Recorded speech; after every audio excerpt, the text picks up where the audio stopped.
Assalomu alaykum. Kanalimiz a'zolari, qadrdonlar, yaqinlar, bugun 21-iyun 2025-yil navbatdagi laboga mana tunkashib bo'ldik. Akamiz labosini rezinkalari bor ekan, o'zini atrofiga tunika qopladik va poliga mablag'larga peneplekslar tiqib chiqilgan. Konteyner pollari mashina holatda qilingan. Tomimizga keladigan yuklarni to'sib qolish uchun qilinadi. Yo'llar bukib chiqiladi. Peneplekslar tunikani ham tiraydi, salonga issiq sovuqni ham o'tkazmaydi. Poli rezinkasi bizda alohida rezinkalari ham bor, shunaqa tushadigan. Ichlarida yipi bor, bir yog'i tanga, bir yog'i silliq holatda bo'ladi. Choksiz tunikalari ham bor.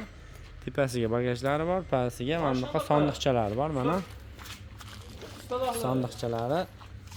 Bu ertalabki qo'ygan laboyimizda o'xshagan holatda bo'ldi. Bu ham xuddi shunaqa sondiqchalar qo'yilgan mana. Qalinliklari 1.8 temirliklarda troslari bor. Pastga osilib ketmaydi bu narsa. Bu narsa bonusga qo'yilgan bo'ladi. Mana bu yondan akkumulyatorga loy-poy balondan chachrasa tegmasligi uchun qo'yiladi shu narsa.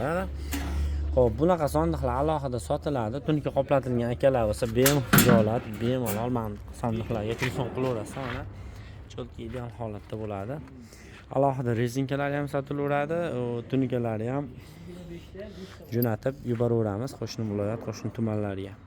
Shunaqa xizmatlar kerak bo'lsa, manzilimiz Farg'ona viloyati Bag'dod tumani, Bordon qishlog'i, svetofor yaqinida. 1 soat ichida o'rnatib beramiz. Zakotovkalar bor. Ishlarimiz yoqsa like bosib, do'stlarga jo'natib qo'ying, kuzatishda davom eting. Sog' bo'ling, salomat bo'ling.